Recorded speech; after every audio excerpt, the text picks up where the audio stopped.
आप सभी को नमस्कार। यूपी पुलिस कांस्टेबल भर्ती 2009 जिसका पेपर 2010 में हुआ था के मैथ के 16 प्रश्न इससे पहले वाली वीडियो में हम कर चुके हैं पार्ट 1 में, जिसका वीडियो के डिस्क्रिप्शन में लिंक दे रखा है, वहां जाके आप वीडियो देख सकते हो।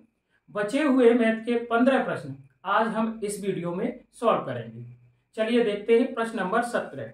प्रश्न नंबर 17 है, अहमद ने 1440 रुपए 5% वार्षिक ब्याज की दर से तथा 1650 रुपए 4% वार्षिक ब्याज की दर से उधार लिए, तो 3 वर्ष बाद उसे कुल कितना ब्याज देना पड़ेगा।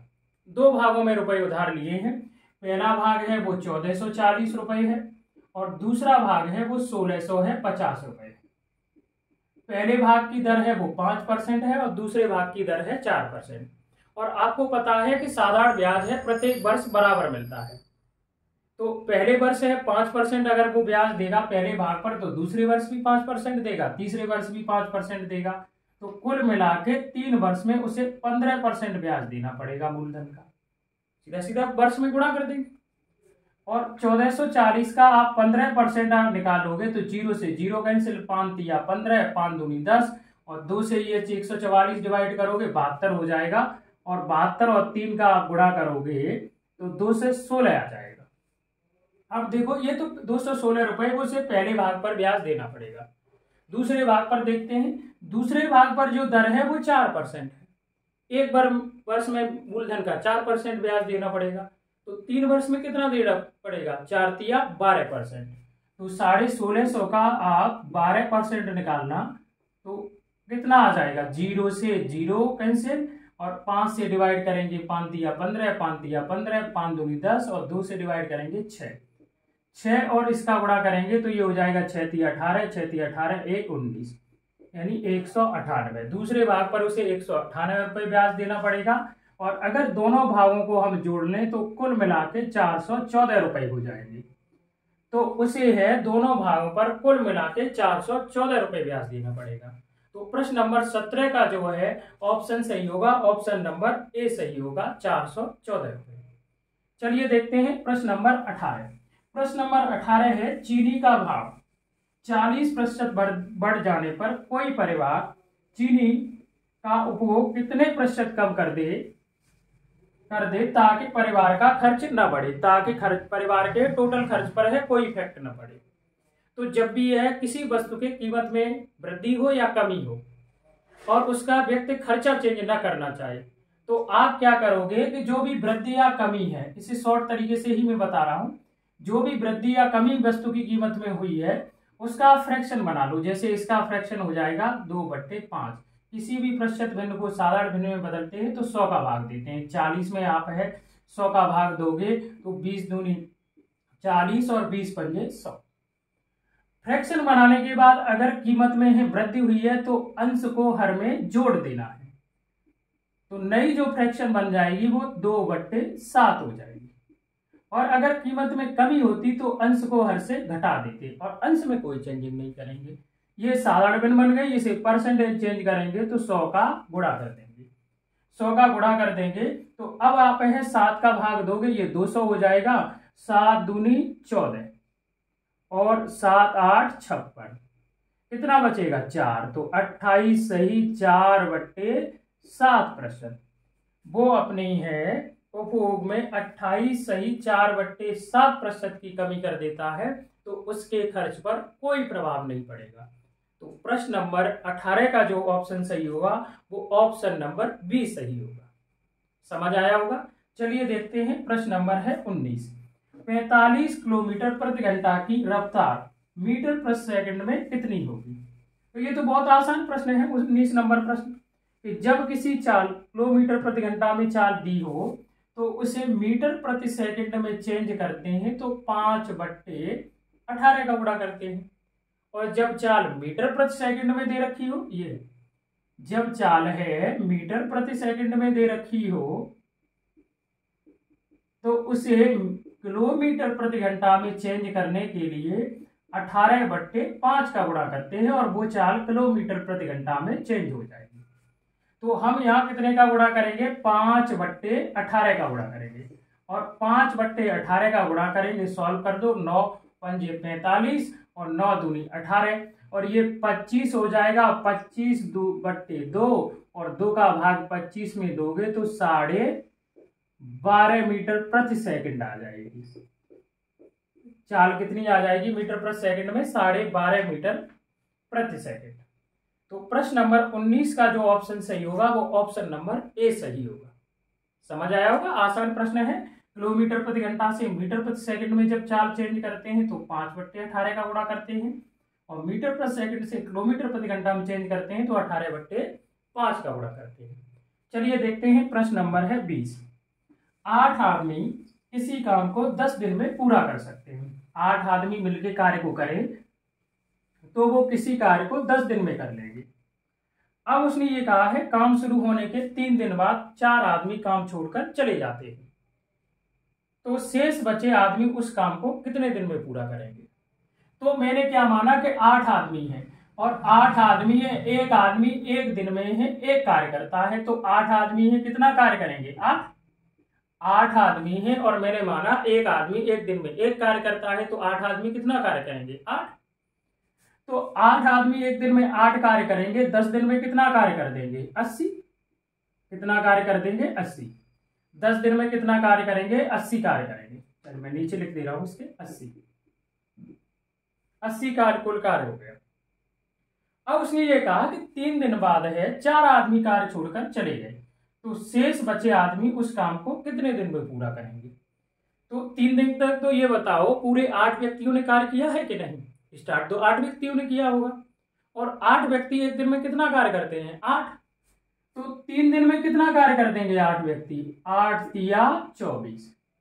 एक दिन में 8 कार्य करेंगे तो 3 दिन में कितना कार्य कर देंगे? 24।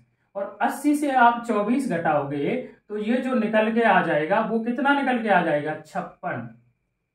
80 टोटल कार्य था, 3 दिन में 24 हो गया तो बचा कितना? 56। अब इस 56 कार्य को है कौन करेगा? बचे हुए व्यक्ति। और बचे हुए व्यक्ति कितने हैं?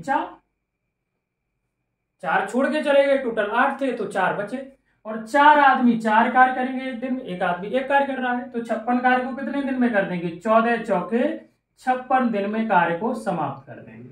वो 14 दिन में। 4 का भाग 56 में दोगे तो 14 बार चला जाएगा, तो कितने दिन में समाप्त कर देंगे? 14 दिन में समाप्त कर देंगे 56 कार्य। तो प्रश्न नंबर है 20 का जो ऑप्शन सही होगा वो ऑप्शन नंबर बी सही होगा, 14 दिन। समझ आया होगा। चलिए देखते हैं प्रश्न नंबर है 21। एक कक्षा के 20 छात्रों का औसत वजन 21 केजी है। एक कक्षा के 20 छात्रों का औसत वजन 21 केजी है। यदि इनमें अध्यापक का वजन भी सम्मिलित कर दिया जाए तो उनका औसत वजन 1 केजी और अधिक हो जाता है। अध्यापक का वजन क्या होगा? उसने ये कहा कि अगर इसमें अध्यापक का वजन शामिल कर लें तो नया औसत भार है वो अब कितना हो जाता है? 21 केजी नहीं होता, 1 केजी बढ़ जाता है। कितना होता है? 22 केजी होता है जब अध्यापक का है हम वजन शामिल कर लेते हैं। तो इसका मतलब हम ये कह सकते हैं कि जो अध्यापक आया है उसका भार है वो ज्यादा है, जो पहले औसत भार था उससे ज्यादा था, तो जिसकी वजह से उसने सभी को 1-1 केजी दे दिया और जिसकी वजह से उसने सभी को 1-1 केजी दे दिया तो कितने कैंडिडेट थे? 20। और सभी को उसने 1-1 केजी दिया तो ये बताना कितना केजी वेट ज्यादा लेके आया है? वो 20 केजी। जब भी इस टाइप का प्रश्न आए, कुछ समूह का है औसत दे रखा हो और एक व्यक्ति शामिल हो जिसकी वजह से भार बढ़ जाए या कम हो जाए। अगर वृद्धि आपकी हो रही है तो जितने कैंडिडेट हैं उस वृद्धि का गुणा करना है और जोड़ देना है, सीधा सीधा नए औसत में जोड़ देना है। नया औसत कितना हुआ? 22। तो 22 में आप है 20 जोड़ोगे तो कितना निकल के आ जाएगा? 42 निकल के आ जाएगा। यानी कितने की वृद्धि हुई है? 1 की वृद्धि हुई है, नया औसत 22 केजी हो जाएगा।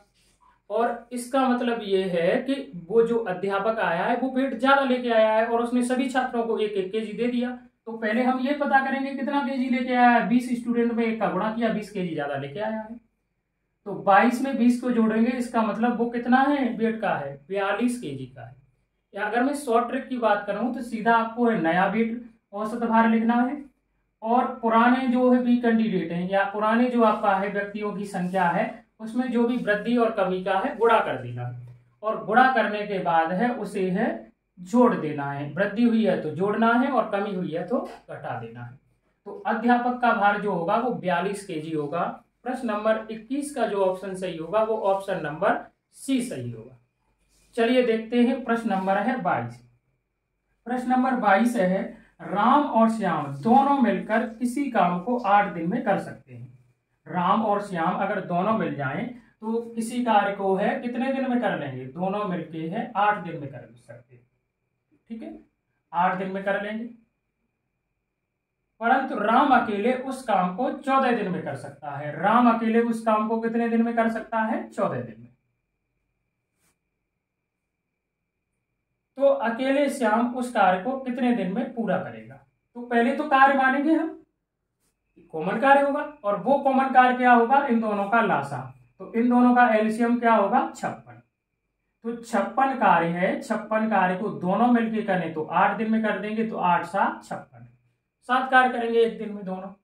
और अगर राम अकेला करे तो 14 दिन में कर देगा, तो 14 चौकी 56, राम इसका मतलब है 1 दिन में 4 कार्य करता है। तो पहले तो हमें श्याम का है कार्य पता होना चाहिए, 1 दिन में कितना कार्य करेगा।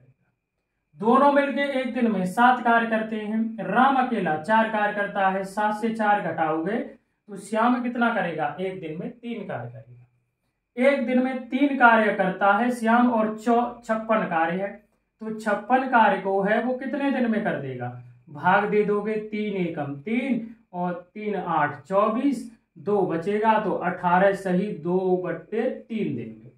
अगर श्याम अकेला उस कार्य को करे तो 18 सही 2/3 दिन में पूरा कर देगा। तो प्रश्न नंबर 22 का जो उत्तर होगा वो ऑप्शन नंबर सी सही होगा। चलिए देखते हैं प्रश्न नंबर 23। प्रश्न नंबर 23 है राम और मोहन की आय का अनुपात 8:3 है। दो व्यक्ति हैं, राम है मोहन है, दोनों की आय का इनकम का है रेशियो दे रखा है 8:3। राम और मोहन की जो आय इनकम है उसका अनुपात है 8:3।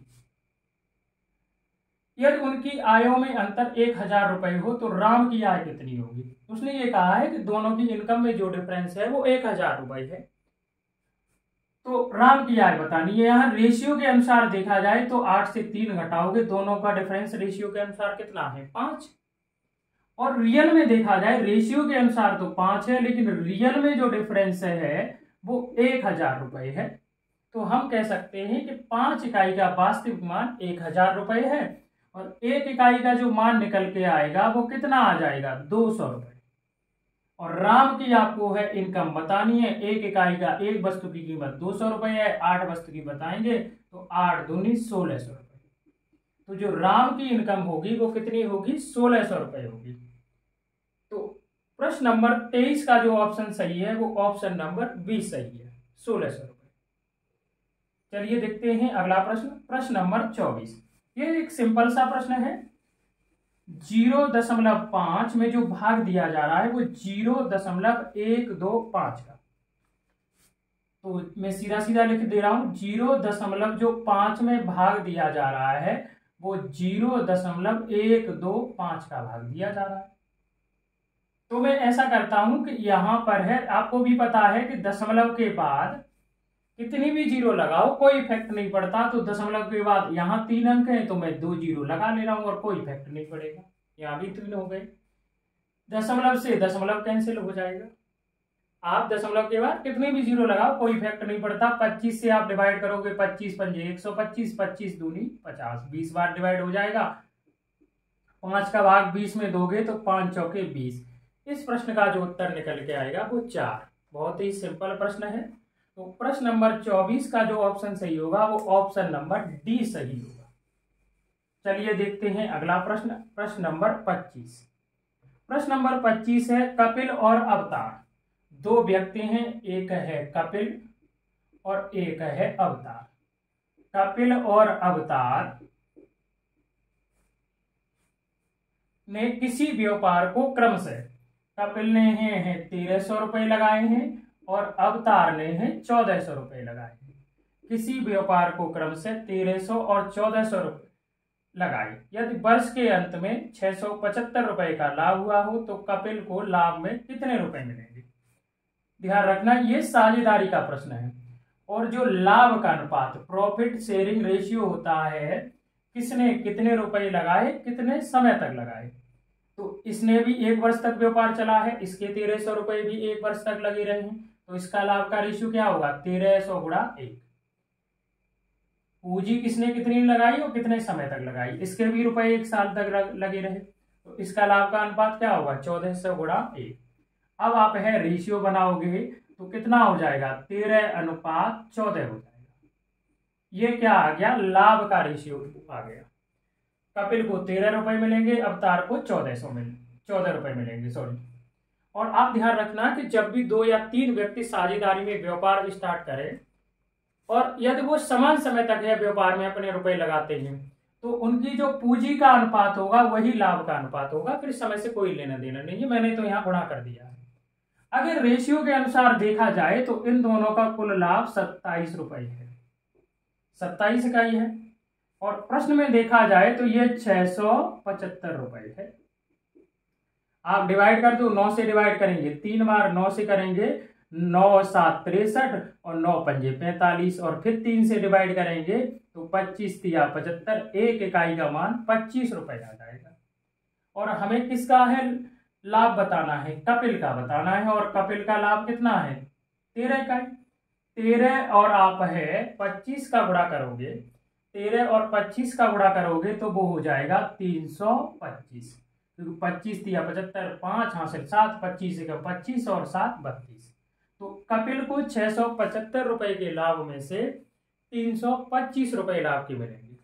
तो प्रश्न नंबर 25 का जो उत्तर है वो ऑप्शन नंबर बी सही है।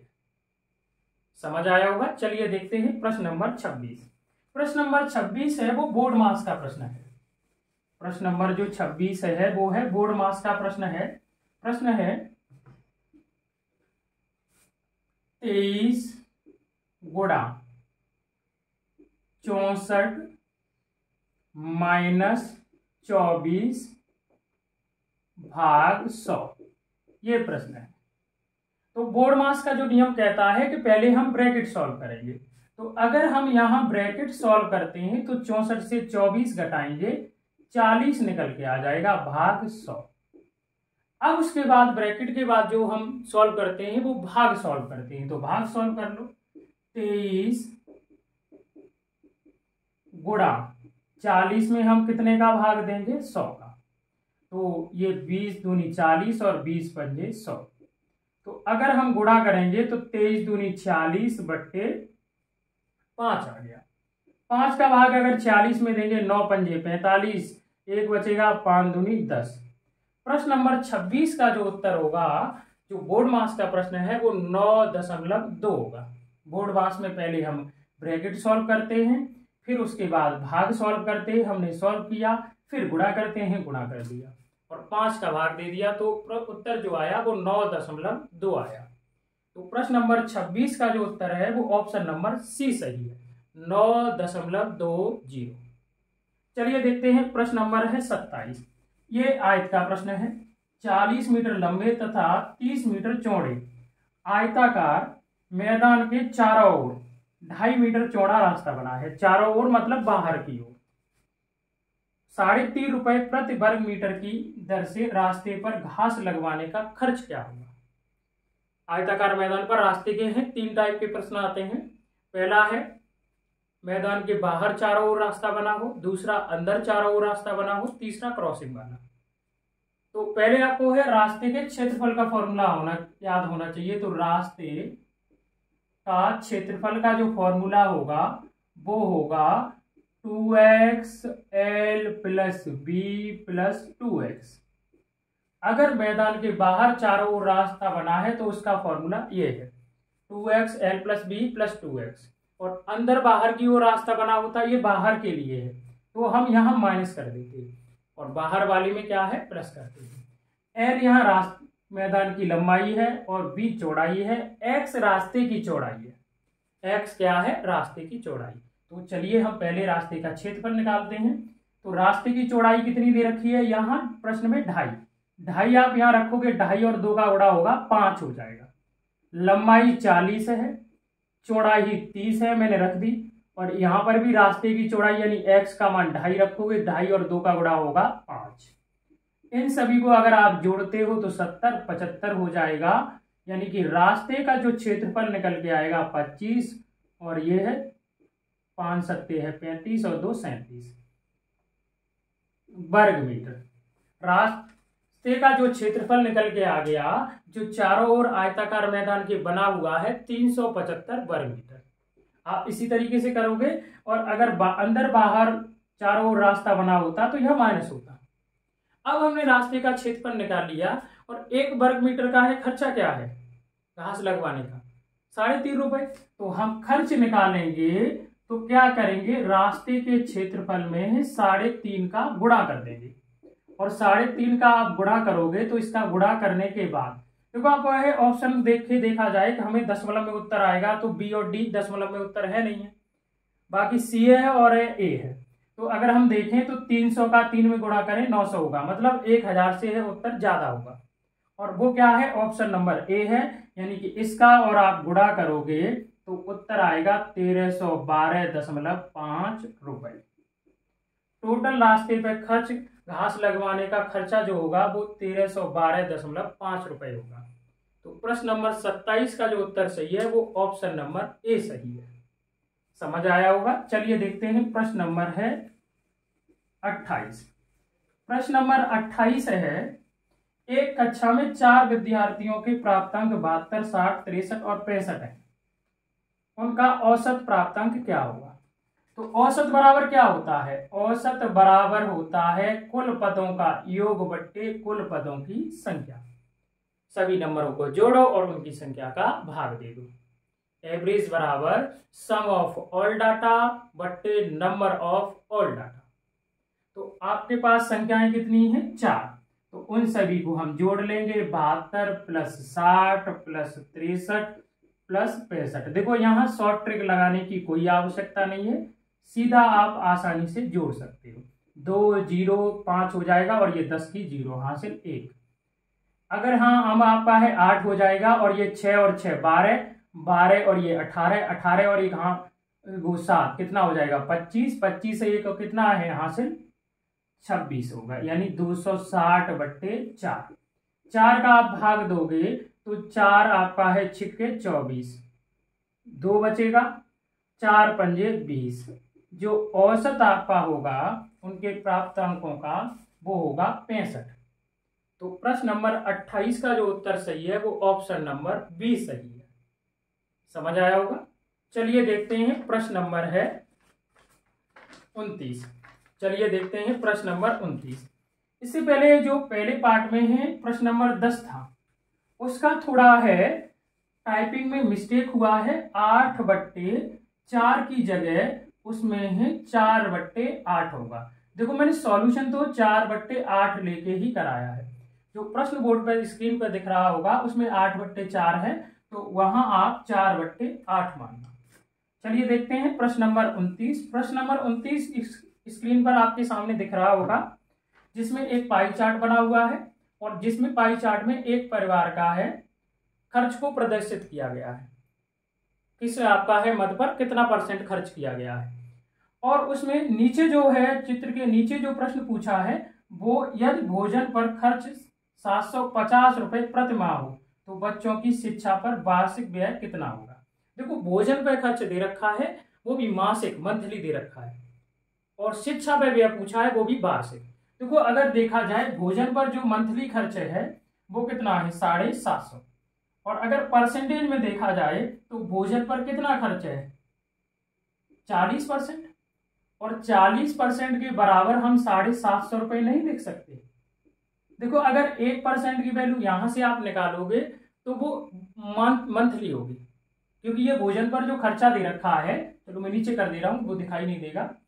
40% बराबर कितना होगा 750 रुपए, और ये मंथली दे रखा है, तो अगर आप 1% की वैल्यू निकालते हो तो वो मंथली निकल के आएगी। और अगर हम इसमें 12 का गुणा कर दें, क्योंकि एक साल में 12 महीने होते हैं, ये मंथली ये खर्चा है, तो वार्षिक यही तो होगा। तो अब जो 1% की वैल्यू निकल के आएगी वो वार्षिक निकल के आएगी। तो अब आप निकाल लो, 0 से 0 और 4 से डिवाइड करोगे, 4 तिया 12, तो 1% की जो वैल्यू निकल के आएगी, 5 तिया 15, 7 तिया 21 और ये 2 1 22, वो आ जाएगी 225 रुपए। और हमें बताना क्या है, हमें बताना है शिक्षा पर व्यय। और शिक्षा पर अगर पाई चार्ट में देखें तो कितना परसेंट व्यय हुआ है, 10% व्यय हुआ है। तो शिक्षा पर जो व्यय हुआ है वो कितना हुआ है, 10%। और 1% की वैल्यू कितनी निकाल ली, 225 रुपए।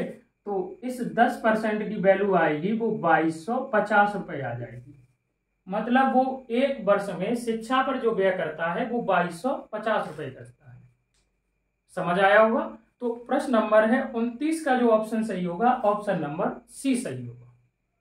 प्रश्न नंबर 30 है, निम्न ग्राफ में एक विद्यालय के 5 वर्षों का परीक्षा फल प्रदर्शित किया गया है। इस ग्राफ के आधार पर प्रश्नों का उत्तर दीजिए। ये है दंडारेख है, इसमें ही ये जो कलर्ड किया हुआ है या जिस पे लाइनिंग है वो फेल छात्रों को दिखा रहा है, और जो जिस पे कलर्ड नहीं है वो क्या है, पास छात्रों को दिखा रहा है। ये फेल छात्रों को दिखा रहा है और ये है पास छात्रों को दिखा रहा है। अब इसने जो प्रश्न पूछा है वो नीचे ये पूछा है, वर्ष 2006 में फेल छात्रों की संख्या क्या होगी। तो वर्ष 2006 ये है, और यहाँ फेल छात्रों की संख्या बतानी है, मतलब जिसमें लाइनिंग की गई है वो दंड का स्तंभ का कितना भाग है वो बताना है। तो लाइनिंग ये है कि यानी कि 400 से देखा जाए, यानी 400 से लेके है 700 तक। तो आप 700 से अगर 400 माइनस करते हो तो जो निकल के आता है वो 300 निकल के आता है।